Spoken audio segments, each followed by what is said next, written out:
América Latina desde un enfoque de sistema mundo implica estudiar geografía, historia, para entender el presente de la región de acuerdo a estas características desde una visión de la larga duración y que entendamos de esta manera cómo son actualmente los conflictos que se están suscitando en la región.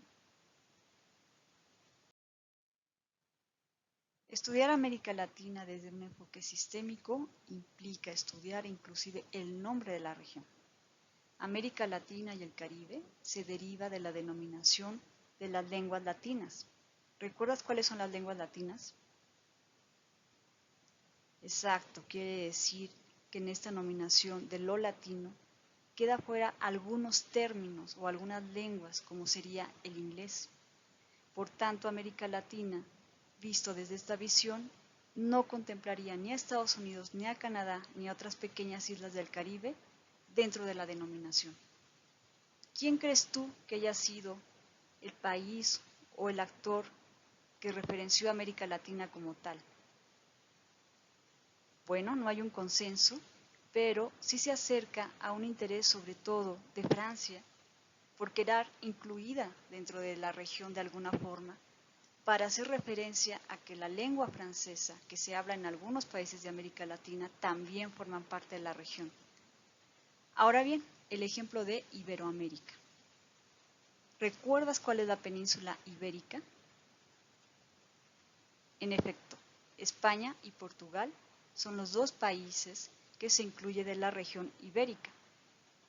Por tanto, Iberoamérica hace referencia a todos aquellos países que mantienen un lazo económico de lengua con los países de España y Portugal. Ahora bien, pensar en Hispanoamérica hace referencia a aquellos países de habla hispana. ¿Qué país crees tú que hizo referencia a esta región? España, con un interés geopolítico de mantener control en la región y dejar esta herencia bastante clara, ha preferido nombrar a la región como Hispanoamérica. Pero obviamente, la visión de Hispanoamérica deja de fuera aquellos países de habla portuguesa, de habla francesa, de habla inglesa. En contraparte, otro país que propuso un nombre para nominar a la región fue Panamérica. El país que propuso este origen del término fue los Estados Unidos. Esto con la intención de hablar de una América unida, en donde todos los países, sin importar qué lengua hablen y su pasado histórico, se contemplen armoniosamente dentro de una región.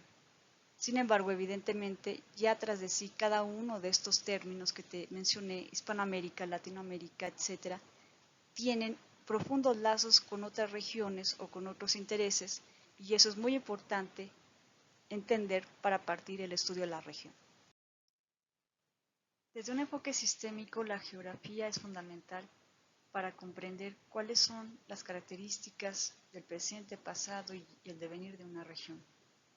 En el caso de América Latina es claro que parte de sus elementos geográficos son explicativos, desde su pasado colonial, el interés que ha gestionado a raíz de la presencia importante de minerales, o también estas condiciones insulares de muchos de sus países que son más susceptibles y vulnerables a algunas problemáticas. Por tanto, hablar aquí en extenso de las características de toda la región en materia geográfica es imposible. Sin embargo, te invito a que hagas un estudio muy básico sobre cuáles son los principales océanos, los ríos, cuerpos de agua dulce, la extensión de la región, su condición de las islas y archipiélagos, también la diversidad de ecosistemas, la flora, la fauna, algunas zonas y especies endógenas, las cordilleras, puntos estratégicos. Con esto podrás darte cuenta que una lista de elementos geográficos no sirve de nada si no lo relacionamos con la historia de la región. Te voy a dar aquí solamente algunos ejemplos para que puedas tú, en forma autodidacta, aplicarlos al momento de estudiar la región. Por ejemplo, esta condición bioceánica de países como México y algunos de Centroamérica son únicos en el mundo. Hablamos de una región que está bañada por dos océanos, el Océano Atlántico y el Océano Pacífico, por lo cual representa fundamental tener un canal de conexión entre estos dos océanos que además son muy importantes para el comercio internacional y el traslado de mercancías. Así pues, podemos entender el surgimiento y las condiciones del Canal de Panamá, que si tú observas en el mapa es el punto más estrecho en la región continental. Así por el estilo, en los puntos donde se encuentren el petróleo, las aguas dulces, los ríos de la región, te van a hablar de conflictos políticos activos de la zona y que posiblemente puedan fortalecerse. Este sería el otro ejemplo, el petróleo. No toda América Latina posee petróleo. Son dos países los principales poseedores de este recurso supervalioso y estratégico. Es el caso de México y Venezuela. Por tanto, ya puedes prever que en un futuro la observación que exista en torno al Mar Caribe, al Golfo de México, va a ser y continuará siendo fundamental y muy valiosa para aquellos que tengan interés en este recurso en especial. Esto mismo podemos hacer con el agua por las características también que tiene de estrategia en la actualidad el recurso hídrico y con otros elementos como pueden ser los minerales. A continuación veremos otros ejemplos al respecto. Aquí tenemos solamente para ejemplificar una lista de los principales elementos y recursos geoestratégicos que hay en la región. Hablamos, por ejemplo, del agua, donde América Latina y el Caribe concentran alrededor del 28.9% del agua dulce a nivel global. Tenemos también a los llamados países megadiversos, que quiere decir que tienen la mayor diversidad en especies de flora y fauna, con todo lo que eso implica en forma geopolítica, además de altos porcentajes de petróleo, que ya habíamos mencionado, con alrededor de 19.5% de las reservas mundiales. Insisto en que estos recursos se concentran sobre todo en lo que sería México y Venezuela. La lista de minerales estratégicos en América Latina es demasiado extensa. Aquí solamente se presentan algunos ejemplos, como el antimonio, el niobio, grafito y magnesio, bauxita, columbita, tantalita, renio y cobre, bismuto, las tierras raras, molibdeno, boratos, tungsteno, el litio. Algunos de estos elementos se han vuelto muy estratégicos porque son utilizados en las grandes tecnologías de punta de innovación y son bienes escasos. Observa tú que muchos de ellos tienen reservas muy relevantes en la región justamente de América Latina y el Caribe. Por ejemplo, el litio, que se sabe que es muy peleado en la actualidad, tiene presencia en el 62.12% aproximadamente en la región latinoamericana. No es de sorprender que esta lista de elementos en un futuro puedan implicar algunos intereses, disputas por el dominio y el control de estos minerales, como ya ha pasado en la historia de América Latina con la presencia del colonialismo a raíz del oro y la plata. Es decir, lo que importa, más que una lista de elementos y minerales, es relacionarlos con posibles conflictos actuales y presentes en la región.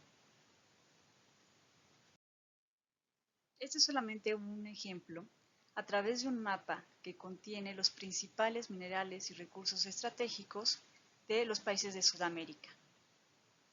Haz el ejercicio mental de estudiar cuáles son los países que tienen mayores minerales y sobre todo los minerales que son claves en la actualidad para que tú puedas analizar y prever qué es lo que puede pasar en cada uno de ellos. En este mapa también puedes observar en forma general cuáles son algunos ejemplos de recursos fundamentales y estratégicos para los países en la zona. Analízalos a fondo para hacer proyectivas de presente y también del pasado de algunos de estos países. Además de la geografía, otro elemento clave para el estudio sistémico de una región es la historia. Historia de América Latina es una asignatura que ya has cursado desde niveles básicos de estudio. lo que me interesa destacar en este caso son algunos ciclos, algunos elementos claves y etapas que han modificado la estructura de la región de América Latina.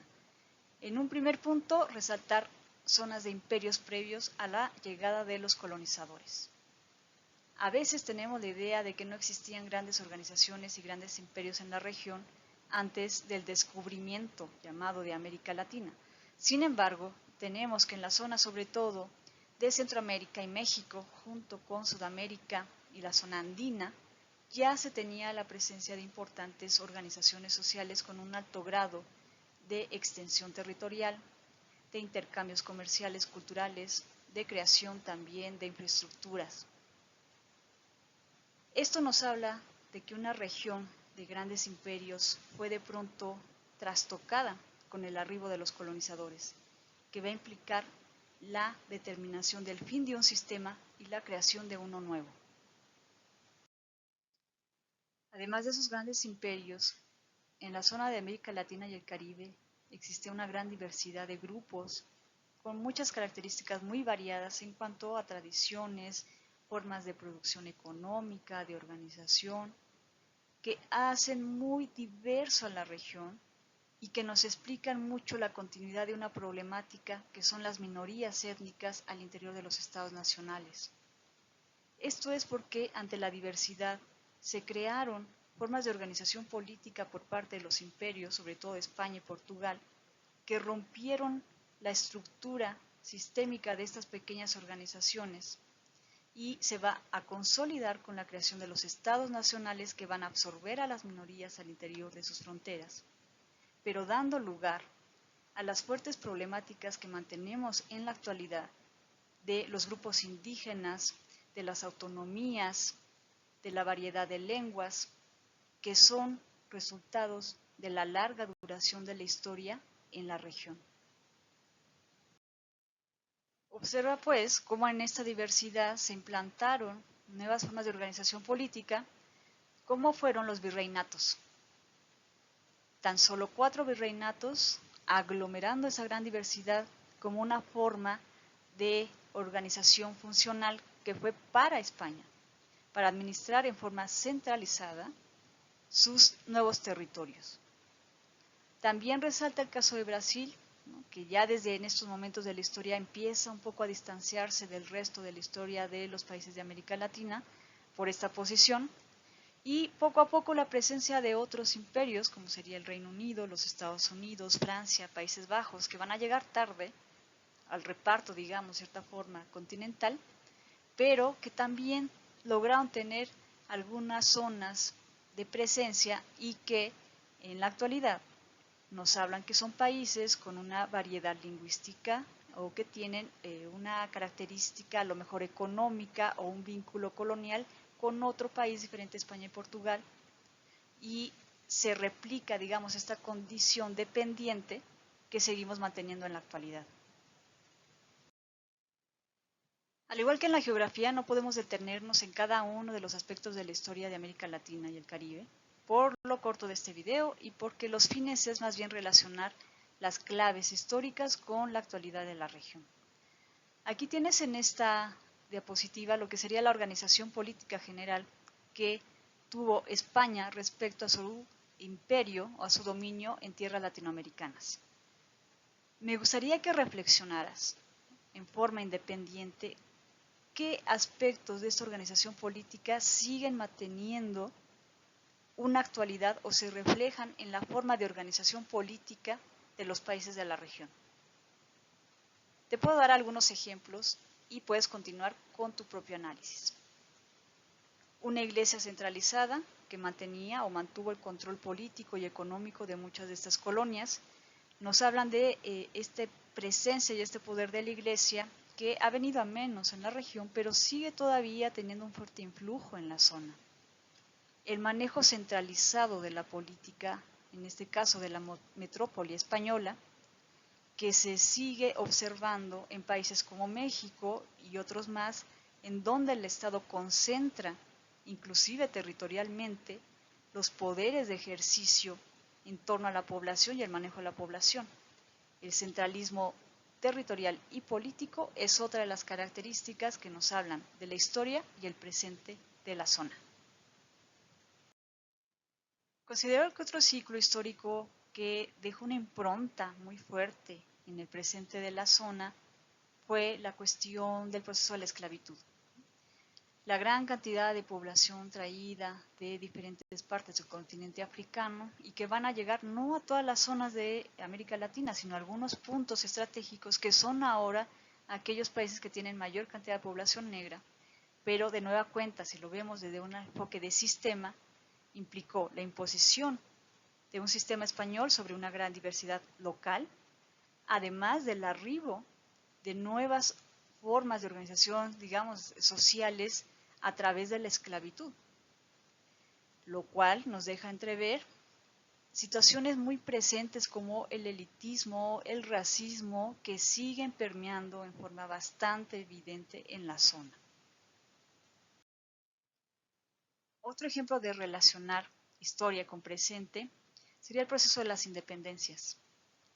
Como bien sabes, fue un complejo proceso que se dio en forma diversificada, no se dio en forma homologada, y en este mapa puedes observar algunos levantamientos, ¿no? Las rutas, por ejemplo, que tomaron los insurgentes en México, en Centroamérica y sobre todo en Sudamérica. Observa cómo estos grandes virreinatos que estaban previamente unidos fueron, al momento de la independencia, también fragmentados. En lugar de que América Latina se mantuviese unida, implicó la pelea por nuevas fronteras, ¿no? que continúa de hecho hasta la actualidad algunos de estos problemas territoriales de las fronteras entre los países.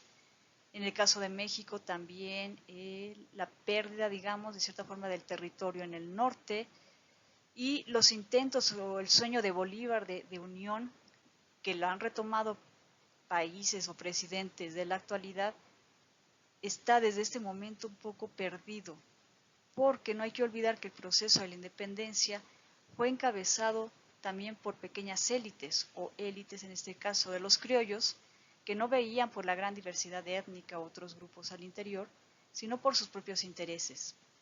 Creo yo que hasta la actualidad seguimos teniendo algunos estados y países latinoamericanos gobernados por esas mismas élites, heredadas inclusive de este proceso, y que siguen previendo o estableciendo intereses, sobre todo de grupo, más que nacionales y colectivos.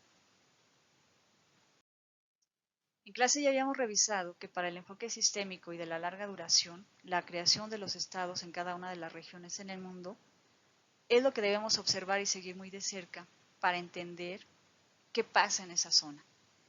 En el caso de América Latina y el Caribe, la formación del Estado Nacional ha tomado prácticamente siglos.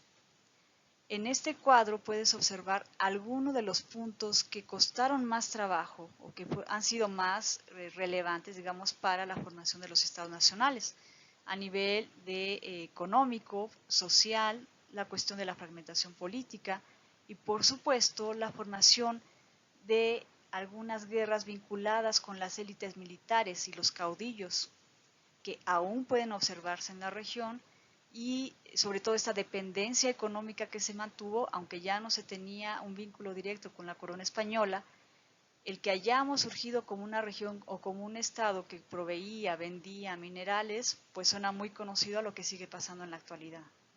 La venta de recursos, en petróleo, de minerales, sigue siendo la principal forma de sustento de muchos de los países en la zona.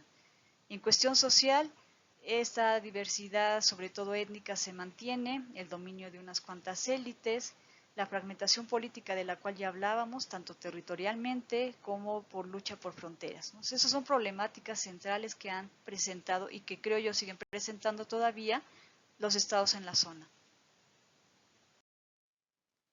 En esa diapositiva se conjuntan algunas etapas fundamentales en la creación de estos nuevos estados, que nos hablan de su formación, una etapa en creación de estados oligárquicos, estados populistas que siguen reformulándose pero tienen sistémicamente esta esencia de su historia. Analiza esta diapositiva y piensa si estás de acuerdo en que esto sigue marcando el ritmo de los actuales países en la región. Otro factor crucial en la historia de América Latina es la relación con los Estados Unidos de Norteamérica. Este vínculo que es muy controvertido y que hay muchas visiones a veces simplistas, ¿no?, de decir que Estados Unidos ha sido imperialista, que tiene un control, un dominio absoluto. Hay que diversificarlo, estudiarlo en forma, a través de ciclos, de periodos de la historia. Recién se creó los Estados Unidos, tuvo un mayor acercamiento sobre todo con México, Centroamérica, deseos de expansión, sobre todo de influencia política y económica. Por supuesto, durante la Guerra Fría, ¿no?, es muy evidente la presencia a través de golpes de Estado, ejercicios militares, un dominio casi absoluto de la zona a través de los intereses de los estadounidenses. Sin embargo, ha habido otras etapas donde ha habido una especie de relajación de esta intervención, de acuerdo a los intentos de integración que tuvo, por ejemplo, Sudamérica en la década de 1990.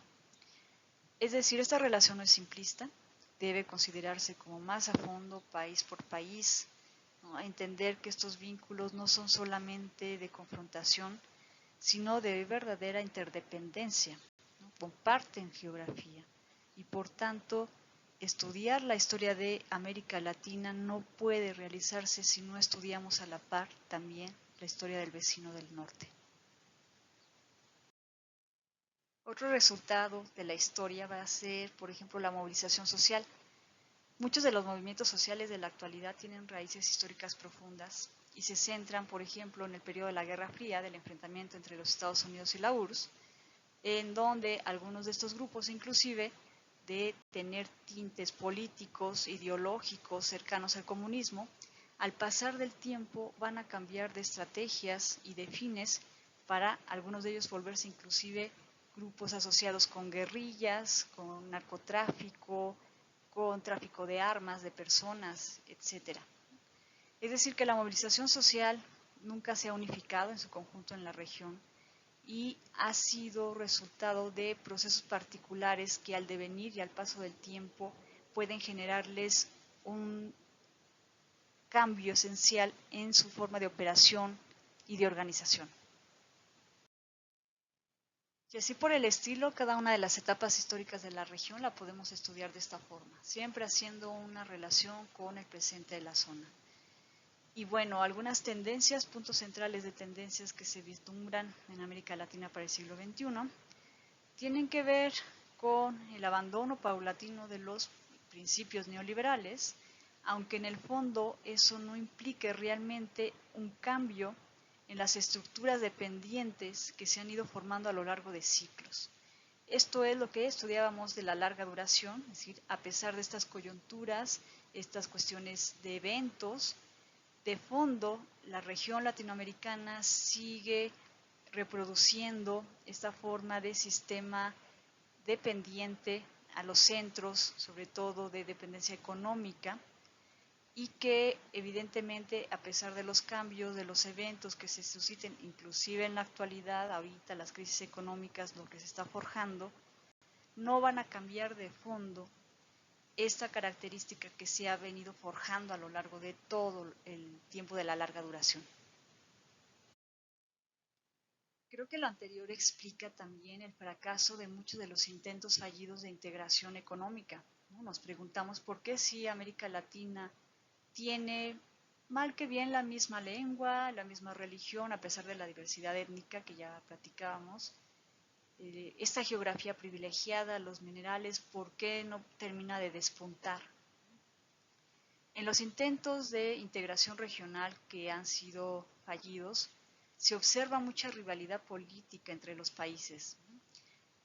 Aún aunque se inicie, por ejemplo, un intento de integración en América Latina en el sur, vienen países como Argentina, Colombia, Venezuela, Chile a rivalizar el liderato de esa subregión, digamos, o de ese intento. Tiene que ver con la visión, ya veíamos, histórica de las élites, los caudillos, el manejo centralista, el fracaso también económico, pues de pronto se entiende porque son los mismos productores de los minerales, del petróleo, que no tienen este factor de industrialización clave para ampliar, ¿no?, la cartera de oferta productiva y que se vuelven entonces ejercicios de integración fallidos. De nueva cuenta entonces, ¿no? La historia nos explica estos fracasos que se siguen viendo en la actualidad.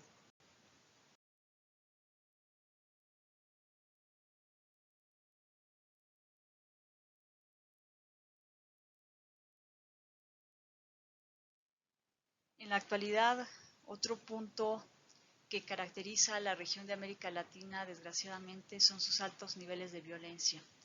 Esto contrasta con una región que se considera la más pacífica en términos de guerras posibles entre los estados vecinos.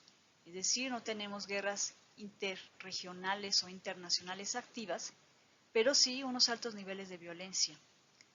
Aquí tiene que ver con todo lo que ya hemos venido gestando sobre la cuestión de la formación de los movimientos sociales, cómo pasaron de ser movimientos ideológicos a guerras de narcotraficantes o grupos de narcotraficantes, la formación de cinturones de pobreza, la cuestión de la diversidad étnica que ha gestado estas diferencias sociales, las brechas económicas cada vez más separadas entre ricos y pobres, el fuerte armamentismo cuando los Estados Unidos en su estrategia de lucha contra la URSS proveyó, digamos, de grandes cantidades de armas a la región y que ahora se están usando en estos conflictos de baja intensidad al interior de los países, en donde básicamente tenemos una especie de guerras internas, ¿no? Donde muchas veces el propio ejército combate el movimientos, levantamientos o grupos al interior, como es el caso de México con el narcotráfico, y que aumentan estos niveles de violencia a nivel exponencial. Entonces es contradictorio que esta región aparentemente de paz tenga también mucha violencia, pero aquí debemos irnos, insisto, a las raíces estructurales y sistémicas de las problemáticas más que juzgar solamente o en forma bastante general que esto es causa o una característica solo de la actualidad de la región. Se ha venido consolidando y conformando por todo lo que ya platicamos de la historia.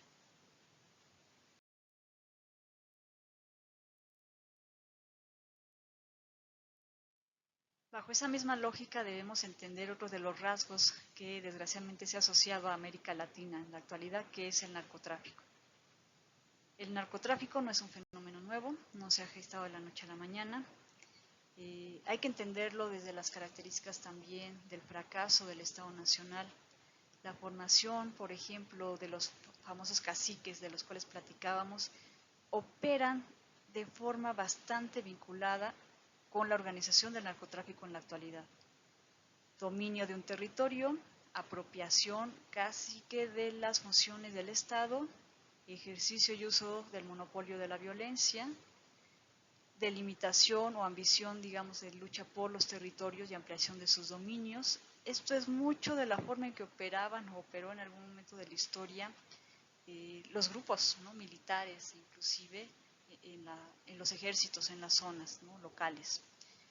Por tanto, pues el narcotráfico, al igual que otros fenómenos sociales y políticos de la zona, deben entenderse en forma más profunda en su vínculo con el Estado, con la organización política, con, por supuesto, el negocio, ¿no? La cuestión económica. Hay muchísima gente que vive del narcotráfico en América Latina, eso es una realidad. Su forma de organización a veces es más eficiente, inclusive que de pequeños estados en la región. Tienen una forma más flexible, funcionan a través de redes, no en forma centralista. Todos esos elementos de la estructura del narcotráfico deben ser analizadas cuando uno se acerque al estudio de este fenómeno.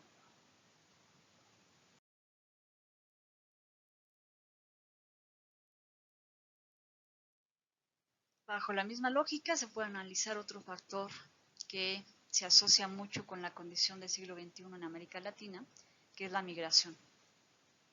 En términos generales, sabemos que la corriente migratoria, sobre todo de América Latina hacia los Estados Unidos, es de las más importantes no solamente en la región, sino a nivel mundial.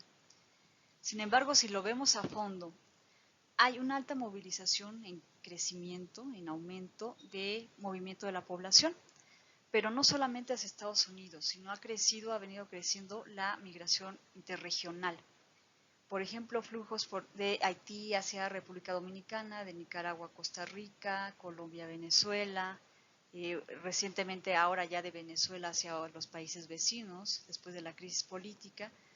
Son algunos ejemplos que tenemos de que las corrientes migratorias no obedecen solamente a un gusto, digamos, individual de los migrantes, sino a situaciones estructurales. Si hay una crisis política en un país, evidentemente implicará la movilización de la población. Si hay un centro económico atractivo, va a atraer también con ello mano de obra, es decir, migrantes. Entonces, entender el poder, la consolidación de cada uno de los países nos va a permitir explicar su grado de expulsión y atracción de migración. No hay que olvidar que desde un punto de vista sistémico no hablamos de cualquier cosa, sino de población, ¿no? La parte esencial de la organización social en todo el mundo. Se quiere decir que la migración va a incentivar cambios más profundos en envejecimiento de la población, necesidad de recursos, infraestructura y cosas más profundas de la apariencia. Cuando estudiemos migración en América Latina y en cualquier otra región, no debemos olvidar también el enfoque sistémico que nos va a nutrir mucho el entendimiento de lo que sucede. Un punto neural que desde mi punto de vista va a ser el meollo, digamos, del futuro de la región de América Latina en el siglo XXI, tiene que ver con las contradicciones de aspiraciones y necesidades económicas con las condiciones geográficas y medioambientales. Ya veíamos que es una región rica en recursos, una cuestión de los minerales, etcétera, pero ¿hasta qué grado esto puede seguir con un alto grado de explotación sin que eso implique una degradación ambiental que a la larga signifique una pérdida de esos recursos que han hecho estratégico a América Latina por muchos años? Ha aumentado a lo largo, sobre todo de los últimos años, la cuestión de los incendios, la deforestación, las graves consecuencias de fenómenos que ha habido a raíz de la minería, ¿no? Sobre todo en Brasil, en México, en Chile, Argentina. Por lo tanto, nos acercamos aquí a esto que en clase hablábamos de la asíntota del sistema. ¿En qué medida puedes tú seguir conservando este patrón de consumo, forma de producción, sin que eso implique una destrucción de tu propio medio y llegues a la contradicción entonces de no poder seguir reproduciendo la forma histórica en que te has venido formando? Entonces aquí está la clave para mí, el gran reto de lo que va a tener que ser la actuación de América Latina en un futuro. Más allá de si son gobiernos de derecha, de izquierda o diferentes grupos, ¿no? Es como la clave de la continuidad del sistema en América Latina a futuro.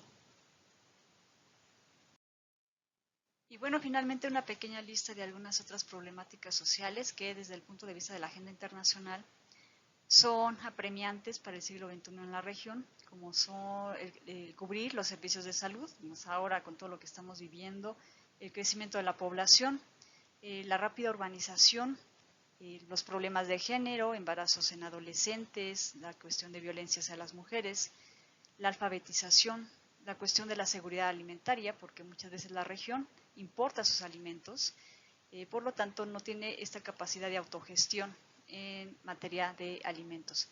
Reivindicaciones de los grupos étnicos, algunos problemas entre fronteras y un largo etcétera.